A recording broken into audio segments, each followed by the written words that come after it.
Assalamualaikum warahmatullahi wabarakatuh. Halo semua para pemirsa channel Mantri Luka.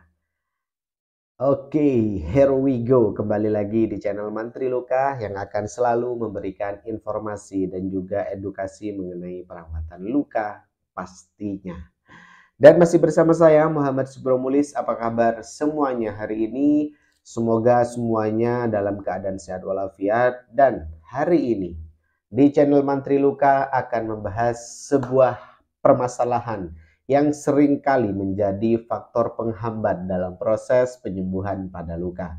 Dan banyak sekali dari penonton setia channel Mantri Luka yang juga belum memahami perihal ini, dan saya akan ingatkan kembali mengenai kelainan-kelainan yang terjadi pada luka, di mana terkadang ada konsulan yang menanyakan mengenai luka yang sudah berbulan-bulan lama sembuhnya dan ternyata dilihat ada suatu kelainan pada tepi lukanya ataupun kelainan-kelainan yang lain yang akhirnya luka tersebut sampai berbulan-bulan ataupun sampai menahun luka tersebut tidak kunjung sembuh.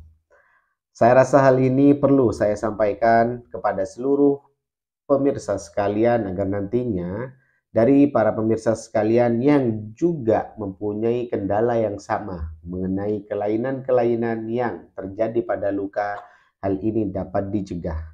Dan saya akan menjelaskan apa saja kelainan-kelainan yang terjadi pada luka dan bagaimana solusinya agar luka tersebut dapat segera sembuh. Oke, kenapa saya kok membahas perihal masalah kelainan pada luka, di mana memang eh, di beberapa konsulan dan juga beberapa komentar mengenai permasalahan luka yang ditanyakan kepada saya, banyak sekali dari para pemirsa yang juga belum memahami kenapa luka tersebut lama sekali tidak sembuh. Karena padahal sudah dirawat semaksimal mungkin, sudah dirawat sesuai anjuran dari dokter, sesuai anjuran dari praktisi perawatan luka ataupun perawat yang merawat lukanya, akan tetapi masih belum menemukan hasil yang maksimal. Maka dari itu, apa saja kelainannya? Ini dia. Yang pertama, yaitu ada yang namanya maserasi. Di mana maserasi merupakan suatu kejadian yang menyebabkan luka tersebut lama sembuh. Apakah itu? Yaitu terlalu banyak cairan yang keluar dari luka sehingga membasahi kulit sekitar luka, yang ditandai dengan adanya warna keputihan pada tepi-tepi luka ataupun dasar luka yang berwarna merah pucat, dan terjadi kerutan-kerutan pada tepi luka. Itu menandakan bahwasannya terjadi maserasi. Hal tersebut akan mengganggu dalam proses penyembuhan pada luka. Kenapa? Karena jaringan epitel itu tidak akan tumbuh ataupun tidak akan berkembang apabila tepi-tepi luka terjadi maserasi ataupun terlalu basah. Banyak anggapan dari para pemirsa sekalian yang menganggap pemberian salep yang banyak itu akan mempercepat proses penyembuhan pada luka. Hal tersebut saya ingatkan bahwasannya itu tidak tepat. Penggunaan salep itu juga harus sesuai dengan kondisi luka. Nantinya akan saya bahas di video selanjutnya bagaimana sih pemberian salep yang baik kepada luka. Oke, nah itu dia yang pertama, kelainan pada tepi luka yaitu maserasi.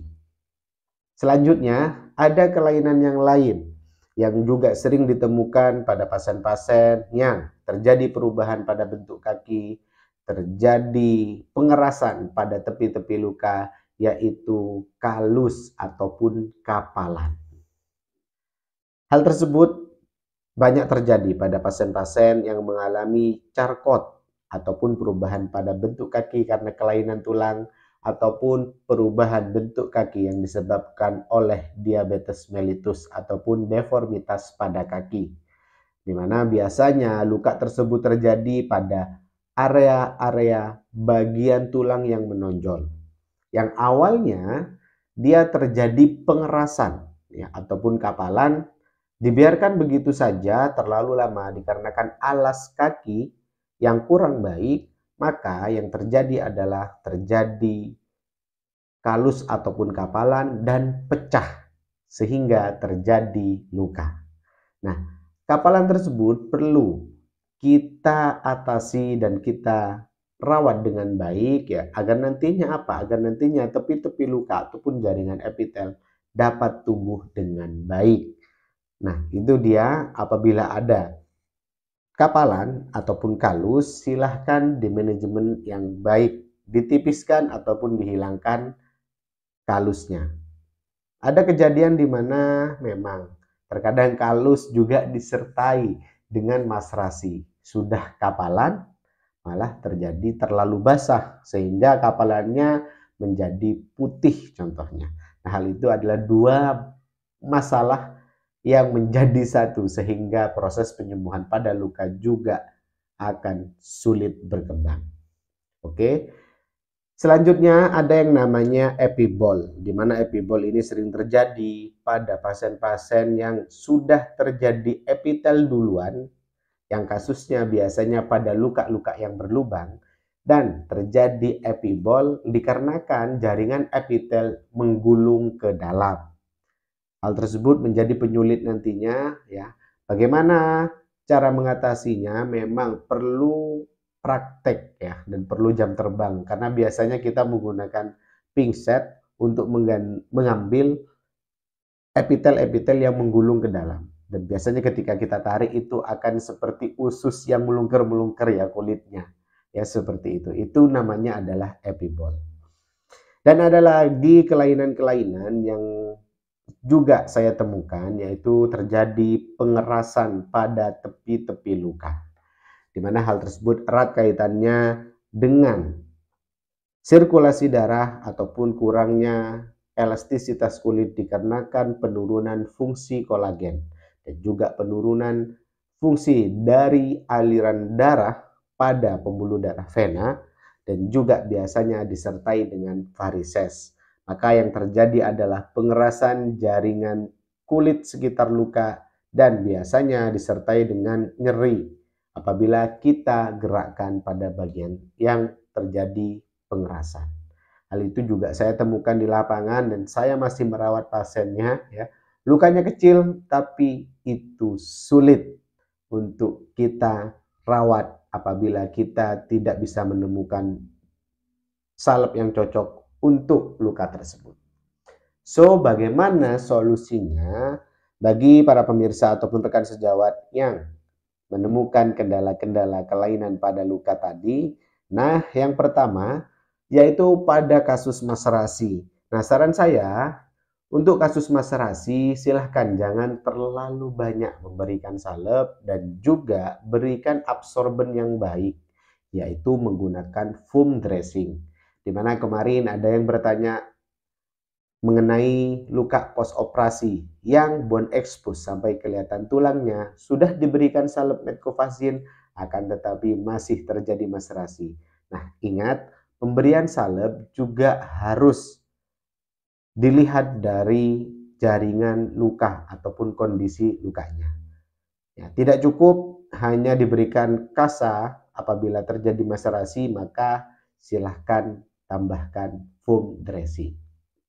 Selanjutnya, apabila terjadi kalus ataupun kapalan, solusinya adalah pertama berikan alas kaki yang empuk yang akhirnya dapat menekan terjadinya kapalan.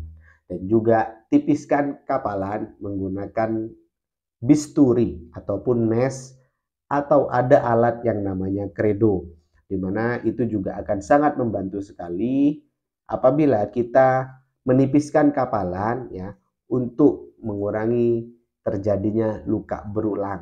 Nah, biasanya pada pasien-pasien yang diabetes yang sudah sembuh terjadi deformitas biasanya akan terjadi kapalan dan itu wajib untuk menipiskan kapalannya minimal 1 bulan sekali agar terhindar dari yang namanya luka berulang. Selanjutnya masalah epibol. Epibol ini memang salah satu hal yang sulit apabila kita tidak pernah menemukan, dan juga memang untuk solusinya kita harus maksimalkan dalam proses membuang jaringan mati menggunakan pinset, dan silakan cari di bagian mana epibol tersebut dapat kita ambil. Hal tersebut juga sangat membantu nantinya untuk apa? Untuk mengurangi terjadinya epibol ataupun luka yang sudah lama tidak sembuh dikarenakan adanya epibol di dalamnya dapat menutup dengan sempurna. Selanjutnya adalah apabila menemukan kasus terjadinya pengerasan jaringan pada tepi-tepi luka, itu juga harus diperhatikan. Khususnya bagi para lansia untuk meningkatkan konsumsi protein, meningkatkan konsumsi kolagen, ya, dan juga kita support secara topikal menggunakan kolagen gel, ya, agar nantinya elastisitas tadi dapat juga tumbuh, ya, ataupun bisa terjadi elastisitas pada kulit tadi, sehingga apa? Sehingga jaringan epitel dapat tumbuh, luka segera menutup, dan juga pasien dapat segera sembuh. Karena memang usia, ya, maka kita harus support dari faktor eksternal. Oke, itu dia hal-hal yang ingin saya sampaikan mengenai jaringan epitel, ya, epibol, maserasi, kalus, dan juga jaringan epitel yang mengeras tadi, ya. Itu adalah kelainan-kelainan yang sering terjadi pada permasalahan luka. Semoga hal ini dapat bermanfaat, dan jangan lupa tonton video-video yang lainnya. Mohon maaf karena beberapa hari kemarin juga ada kesibukan, dan jangan lupa support channel ini, ya, agar nantinya terus berkembang. Dan apabila ada pertanyaan, silakan tuliskan saja di kolom komentar atau menghubungi nomor WhatsApp saya. Sekian, terima kasih, sampai jumpa di konten berikutnya. Wassalamualaikum warahmatullahi wabarakatuh. Ada luka, ingat mantri luka.